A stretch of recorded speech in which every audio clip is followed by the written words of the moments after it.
Andriamanitra dia eo amin'ny vahoakany mandrakariva. Izany no rahantsika mandinika ananantsika fahirizana amin'ity androany ity.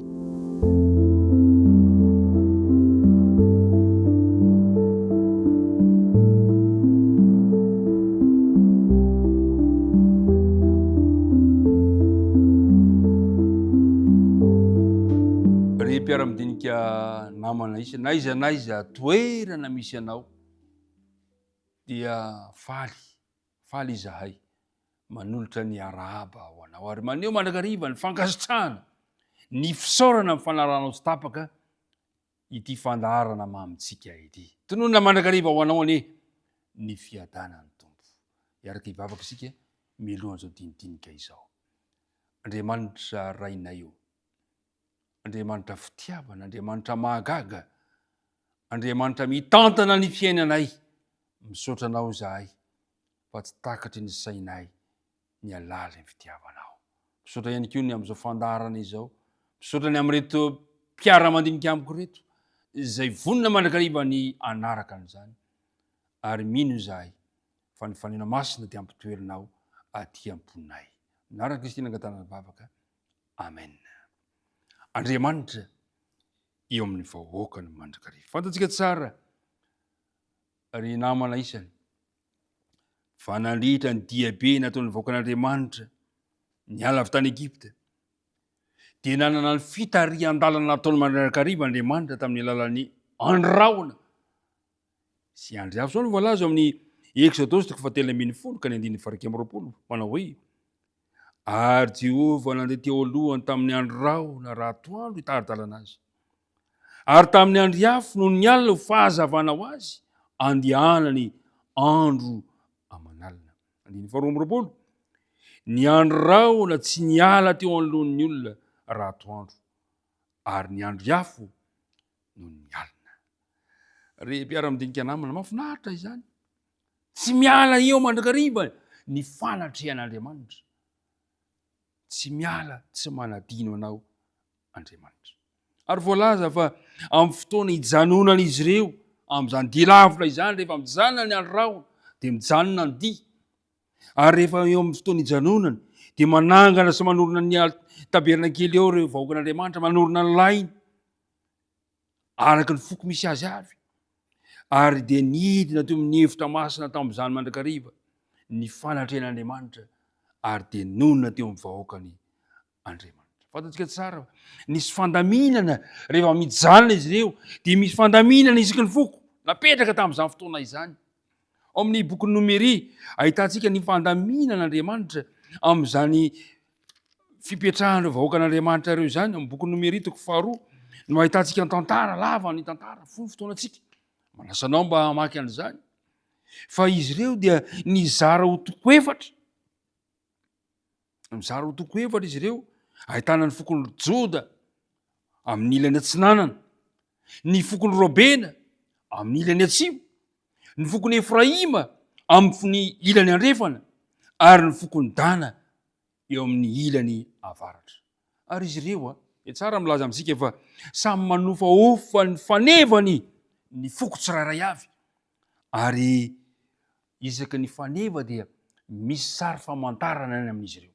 Ary zay ny zavatra anankiray mafy mahagaga, fa ny sary famantarana ny amin'izy ireo dia le sary nampahitana ny mpaminany Ezekely, nahitana ny mpaminany Isaia, ny apôstôly Jona ny Apokalipsy, nahitana rehefa nitsodrano ny vahoaka Isiraely Jakoba, dia nomeny an'ireo sary ireo. Rehefa nitsodrano ny vahoakan'ny Israely Mosesy, dia naneho an'ireo sary ireo. Ary rehefa miova ny saina ny faneva dia hita, ohatra tamin'ny fokony Joda zao, eo amin'ny faneva dia sarina liona no hita eo amin'ny fokony Joda. Amantarana iry zany ny fokony Joda. Eo amin'ny fokony Robena dia sarina lehilahy maneho ny heriny. Ny fokony Efraima eo amin'ny faneva dia ahitana sarina omby, zanak'omby. Ary ny fokony Dana dia ahitana sarina voromahery. Zany rehetrarehetra zany dia fanehoana ilay kerobima zay manatrika sy maneho ny voninahitr'Andriamanitra teo amin'ny vahoakany. Dikany zany dia zao, mandidina ny toerana rehetrarehetra ireo ny fanatrehan'Andriamanitra ny vahoakany.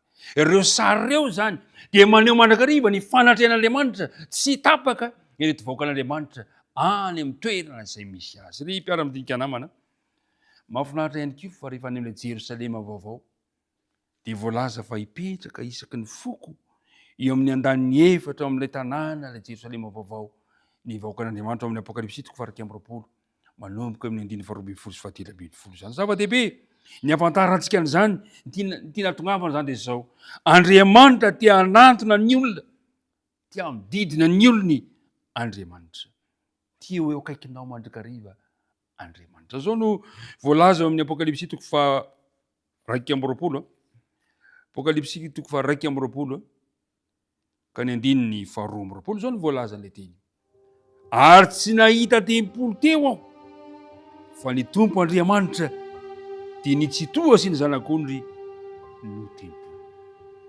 Amin'izay fotoana izay eo anivontsika mandrakariva Andriamanitra. Petraka ary ny fanontaniana: inona ary mba ho ataonao, inona mba fomba anehoanao ahafahanao manatona akaiky an'Andriamanitra teny izao ankehitriny izao? Aza miandry andro fotoana izany fa amin'izao anio izao azonao atao ny manatona an'Andriamanitra amin'ny alalan'ny vavaka isanandro. Zay no nahatonga ny apôstôly manao hoe mivavaha ka aza mitsahatra. Ary ny faharoa dia ny teny Jesosy manao hoe dinio nareo ny Soratra Masina, ny fianarana ny teny. Ry mpiara-midinika namana, Andriamanitra dia eo amin'ny vahoakany mandrakariva. Ary tiako ihany koa ny ampahery anao androany fa Andriamanitra dia eo anivony tokantrano misy anao androany, eo anivony tontolom-piainanao androany, naiza misy anao, aoka tsy salasala, aoka tsy eritreritra zavatra hafa ianao, fa tiako ifantokana tasaitsika tsirairay avy. Ary ampahery anao, Andriamanitra dia eo amin'ny vahoakany mandrakariva. Tompony fombantsika tsirairay avy, ivavaka isika azy. Andriamanitra rainay any an-danitro, misaotra anao izahay fa afaka nandreza ny fampahereza ny teninao izany, izay nampafantarinao anay fa tahaka ny fandaminana izay nataonao tamin'ny vahoakanao atratra izay, ka nanatrehanao azy ireo tamin'ny andro afo sy andro rahona, ary nametrahanao azy isaky ny foko ny fandaminana napetraka aminy amin'ny alalan'ireo faneva misy sary isan-karazany. Dia tiana ihany koa ny atakatra izany faminaniana izany, fa ianao dia teo ho eo anivonay, hitobo mandidina ny toerana misy anay. Tompo, aoko zava-misy aminay ary androany ny fanatrehanao, ka na inona teo zavatra lalovanay amin'ity androany ity dia aoko tsapanay fa eo hatrany hatrany ianao. Dia aminaraka Kristy nangatana izany vavaka izany. Amen.